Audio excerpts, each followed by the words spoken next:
CTV's Glen McGregor is in Ottawa. He's been following the story and joins us now. Glen, the American president had promised to do it, but it really wasn't clear until now that he had.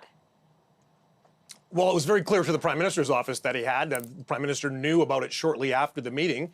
The Canadian side had heard from the Americans that this was discussed, but he was a little bit cagey. He was asked about it at a press conference at the end of the G20, and Trudeau said something to the effect that he had confidence that the president had brought it up. And the reason he used that language is they didn't want to be seen as talking out of school, passing on things into the public domain that Trump and Xi had discussed in their closed-door meeting. But in the past few days, there's been a bunch of media reports suggesting that maybe Trudeau or that Trump didn't even bring this up.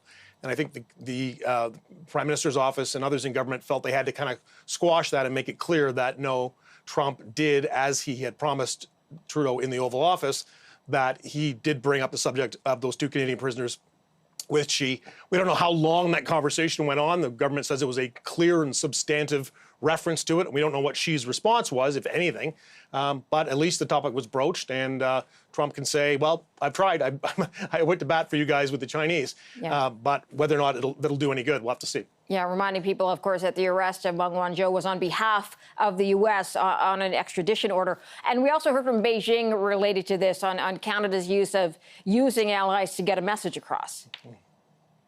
Yeah, Beijing doesn't really seem to like this. They seem very irritated by the fact that Donald Trump would confront their President Xi about something involving a Canada-China relationship.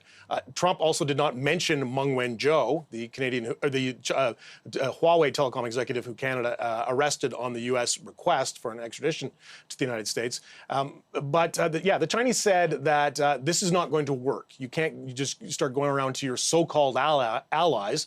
They said it was naive to think that that would have any effect. And this is a statement coming from the Ministry of Foreign Affairs in China. So you know this is truly, literally the party line on this. This is something that China wants people to know. And this is really kind of a little bit of an escalation of the rhetoric. There was kind of a hope that after Trudeau had met privately with Xi and spoke to him very quickly in what was called a pull-aside at the G20, that maybe relationship between Canada and China was starting to look up. This language today, Morella, suggests that that is not the case, that China is still feeling very frosty towards Canada. And to confirm, Canada had reached out for a high-level meeting with the Chinese some time ago, and that was denied. That was denied. And the Chinese position is, as long as Meng Wanzhou is still under arrest in Canada, under house arrest, they are not going to have the conversation.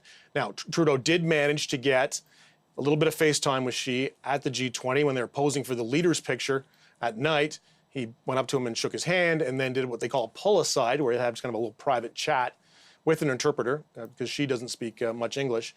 So that they did talk, and Trudeau did apparently also bring up the case of what they're calling the two Michaels, Michael Kovrig, Michael Spavor, who are being detained in China. But again, obviously not having a whole lot of effect, because you look at the tone of the statement today from Beijing, shows that this dispute, China believes, is entirely Canada's fault, and it's up to Canada to resolve it. CTV's Glen McGregor in Ottawa on that story. Thanks, Glen.